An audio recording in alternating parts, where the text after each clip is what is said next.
Yung mga idol, kumusta? DJL Sports TV nagbabalik mga idol. Ang dahilan kung bakit ayaw labanan si Casimero ni Uya Inoue at Canelo Alvarez magbabalik na sa Luna sa Mayo 4. Yan ang ating pag-uusapan ngayon mga idol. Pero kung bago naman kayo sa aking YouTube channel, baka pwede makahingi ng isang like, subscribe at pakipindot na rin ang ating notification bell mga idol para ma-update kayo sa ating bagong video na katulad nito.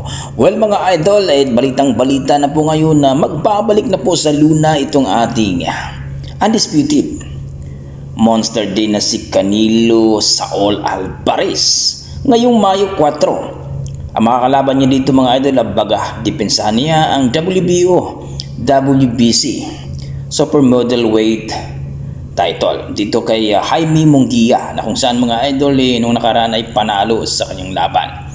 Sa kanyang laban dito ni Canelo Alvarez mga idol, maaring talagang ma-upset ito, pero ito po mga idol marami pong nag-criticize kay Canelo Alvarez. Duwag daw ito na lumaban sa Real Monster.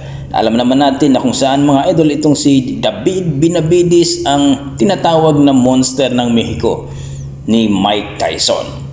Kumbaga mga idol umiiwas daw itong si Canelo Alvarez dito kay David Benavides. Well mga idol, alam naman natin na delikado din kalaban itong si David Benavides. Matangkad at malakas at malaki din. May kalalagyan talaga itong si Canelo Alvarez kung sakali ay magtapat ang dalawa. Well mga idol, normal lang yan sa mga elite fighter na minsan namimili dahil gusto din nila na makaiwas na baka matalo sila sa kanilang kalaban. Well mga idol, uso na talaga ang iwasan ngayon mga idol. At dito na nga, itong si Canelo Alvarez ay sa Mayo 4. Taong kasalukuyan ay ang kanyang pagbabalik kontra kay Jaime Munguia, ang rank number 1 dito sa WBO at WBC. Well mga idol, ano masasabi nyo dito sa laban nilang dalawa? Sino kaya ang mananalo? Sa kabilang banda mga idol, alam naman natin na uso ang iwasan. At dito nga itong si Cuadros Casimero na alam naman natin na mula pa noon ay iniwasan talaga ni Uya Inoue. Bakit ka po? Well mga idol, alam naman natin itong si Casimero ay kakaiba talaga.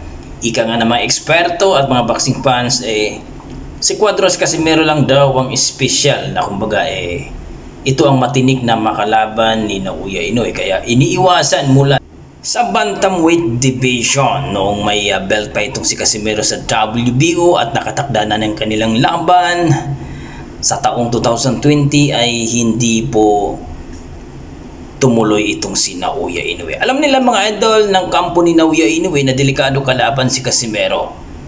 Isa itong malupit kagaya ng natalo itong si Titi Dukmayka at si Rigondox. Well mga idol, si Cuadros Casimero kasi ang kakaiba ang kanyang style. Kaya magpanggap na mahina pero bigla ka na lang susunggaban kapag makakita ng putas. Kaya ito iniwasan ni Uya Inoue na kung saan mga idol kaya din itong makipagsabayan. Ayon nga sa ating mga eksperto na kung saan ay alam ng kampo ni Uya Inoue na delikado talaga siya kapag lumaban kay Casimero. Kaya yun mga idol, hanggang ngayon talagang umiiwas itong si monster na Uya Inoue. Alam naman natin nung umakyat ito si Casimero sa super bantamweight, pinulbos agad ang Hapon na si Akaho at mula ngayon ay hindi pa natalo. Well mga idol, anong masasabi nyo sa ating video? Komento mo lang sa baba mga idol para ating pag-usapan. Maraming salamat.